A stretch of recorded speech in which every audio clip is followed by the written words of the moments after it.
Pada malam keempat, Syahrazad kembali melanjutkan kisahnya dengan tenang dan penuh percaya diri.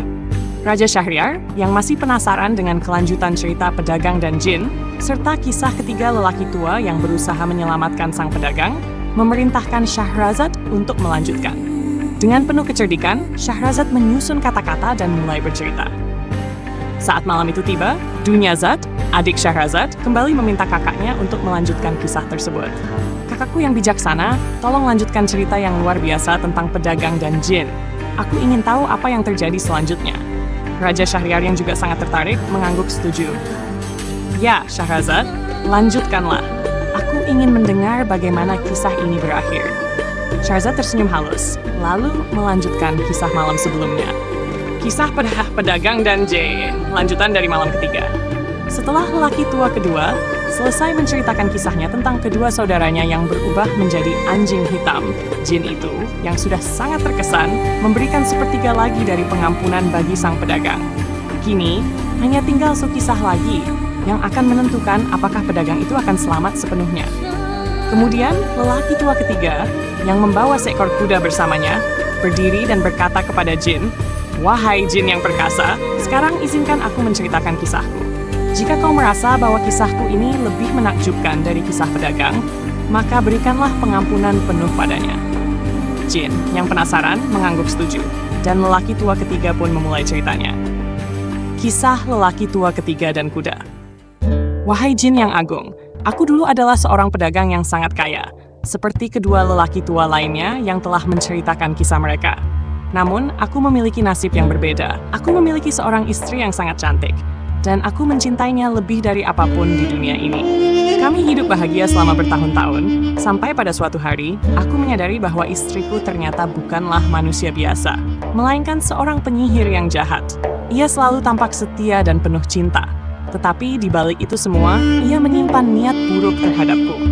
Suatu hari, saat aku sedang bepergian untuk urusan dagang, istriku jatuh cinta kepada seorang budakku yang tampan. Ketika aku kembali ke rumah, aku merasa ada sesuatu yang aneh terjadi. Budakku itu tidak lagi terlihat, dan istriku bersikap sangat aneh, meskipun ia berusaha menyembunyikan sesuatu. Rasa curigaku semakin besar, dan aku mulai mencari tahu apa yang sebenarnya terjadi.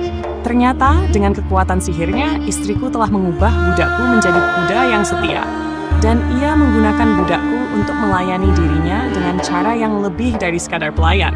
Ketika aku mengetahui hal ini, aku sangat marah dan merasa dikhianati. Aku menghadapi istriku dan menuntut penjelasan, tetapi ia tertawa di hadapanku. "Kau tak bisa melakukan apa-apa," katanya dengan angkuh. "Aku adalah penyihir, dan aku akan melakukan apapun yang aku inginkan. Aku tahu bahwa aku tidak bisa mengalahkannya dengan kekuatan fisik, jadi aku berpura-pura menerima keadaannya dan berencana untuk membalas dendam dengan caraku sendiri. Aku mencari seorang penyihir yang lebih kuat darinya. Seorang penyihir tua yang sangat bijaksana dan penuh kuasa. Dengan bantuannya, aku berhasil mengalahkan istriku. Penyihir tua itu mengubah istriku menjadi seekor kuda, yang kini kau lihat di sini bersamaku. Aku membawa kuda ini kemanapun aku pergi, sebagai pengingat akan keburukan yang pernah menimpaku, tetapi juga sebagai tanda bahwa aku telah berhasil membalaskan dendamku. Meskipun aku telah kehilangan cinta sejati yang dulu aku miliki, aku tidak menyesal, karena aku telah membebaskan diriku dari kutukan seorang istri yang berkhianat." Setelah lelaki tua ketiga menyelesaikan kisahnya, jin itu terkesima. "Kisahmu sangat luar biasa," kata jin, "lebih dari yang aku bayangkan."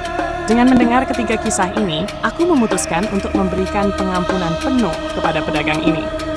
Jin itu pun membebaskan pedagang dari ancaman kematian dan menghilang ke udara, meninggalkan ketiga lelaki tua dan pedagang tersebut dengan penuh rasa syukur. Pedagang itu berterima kasih kepada para lelaki tua dan pun kembali ke rumahnya dengan selamat untuk menjalani hidupnya dengan lebih hati-hati dan penuh rasa syukur. Setelah menyelesaikan kisah ini, Syahrazad terdiam sejenak.